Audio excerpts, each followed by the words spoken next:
866.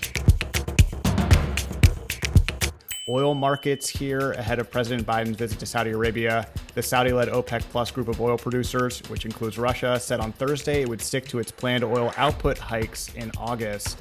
The increase in production levels for August match what the broader alliance agreed on for July, which is for OPEC Plus countries collectively raising their output production by roughly 650,000 barrels a day. This is according to the Wall Street Journal reporting today. Before this, OPEC Plus rolled out monthly increases of 430,000 barrels a day in oil production that the alliance agreed to last year as part of a plan to raise output to pre-pandemic levels. But in early June, OPEC Plus announced a bigger than expected production increase plan for July and August. And so what they've done here this week is really push off a debate on policy from September onwards. Prices have risen on tight global supplies and worries that the group has little ability to pump more crude. And that's sort of what came to the fore this week, Richard. France's President Emmanuel Macron reportedly told President Biden that there wasn't a lot of spare capacity left from Gulf producers. This got picked up in Reuters and sort of led to a frenzy of reporters and analysts online to sort of look at just how much spare production Saudi Arabia has ahead of this visit. And there's really just, all I want to do here is just kind of direct everybody to an awesome piece in Bloomberg. It was syndicated, as many Bloomberg items are, in the Washington Post by one of the best reporters on the oil markets out there, Javier Blas. Just really good. But he sort of breaks down Saudi Arabia's spare production capacity, how much Saudi Arabia could turn up the taps and sustain that level of production. This is all from this piece. Just going to read a couple parts here, and then I want Richard to jump in here. Aramco claims it can sustainably pump 12 million barrels a day, well above the kingdom's OPEC plus August target of 11 million barrels, Blas writes. But apart from a few top company executives and a handful of Saudi royals, no one knows for sure whether Aramco can deliver. The truth will emerge, he writes, in the next few weeks. But essentially, Blas cites some company insiders here that saying that Aramco can reach 12 million barrels a day within 30 days and sustain that level for 90 days. But for how long beyond that is unknown. And Saudi Aramco is investing to expand its production capacity, but it won't really get there until 2024. And then meanwhile, today, President Biden said that he will not even directly ask Saudi Arabia's leaders to increase oil production when he visits. He said, quote, "That's not the purpose of this trip." He said this at a conference in Madrid.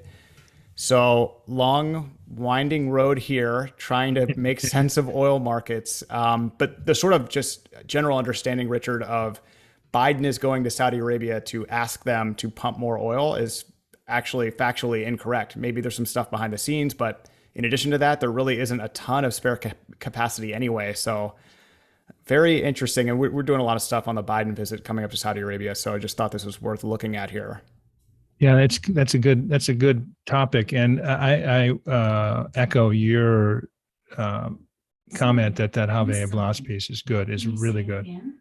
And it's very, it's very comprehensive in its take. This is one of the nice things the Biden trip, was rumored, and it was rumored it was going to be in June, on the back of a trip to Europe, Germany, at one of those stops. And this is one of the good things about it being postponed. You can sort of dig into some of this and manage expectations, because the thinking that Saudi Arabia is going to raise its production is not realistic. They did a sort of nominal, raised, as you mentioned, to 600,000.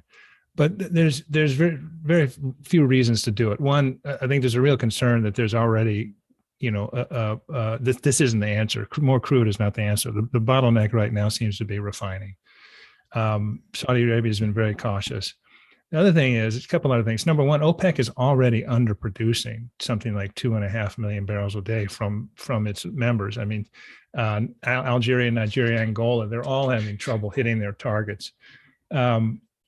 You're showing up in the middle of summer in Saudi Arabia, where you've got your summer burn. They're using crude to deal with the tremendous draw on energy and the power, the pull on power for air conditioners and the like during the summer. It always spikes during the summer. On top of that, the IEA and a number of countries, are drawing 1 million barrels a day from strategic oil reserves. So I think experts don't really feel like the oil availability is the answer. And as we also know, the Saudis have been very cautious, and I think they see a recession coming. They see oil prices going down, and they're also been very, very careful and with their relationship with Russia and OPEC plus. So all back to the original point, you can have this conversation because the trip was removed for a month. And so this was a great contribution by Javier Blas. Now, I think the things that are getting out of control are the issues of normalization with Israel. Now, that's a separate issue, but I think as the extra time there has let people sort of try and stoke this fire, and something big's coming and that sort of thing. And I don't know that it is. I think something's coming, as we've talked about. It's on the islands, Tehran and Sanafir, but on the oil thing, I think President Biden is smart to say, well, that's not why I'm going, because it can't be why it's going, because he'll be unsatisfied. Yeah, set up for failure, basically, because there isn't a ton of capacity, and Saudi's not going to do it anyway. But it is interesting. That was sort of the popular view, though, is that he's going to Saudi Arabia to ask for more oil. And so just thought that was interesting. Richard, that visit's coming up in about 2 weeks from now, so it should be really interesting to watch. And the 966 will be having a very special episode for it just after it concludes. So just wanted to put that on everybody's calendar, which you, sir, have arranged, and it's going to be a lot of fun. So we'll release some more details about that as we get closer to it.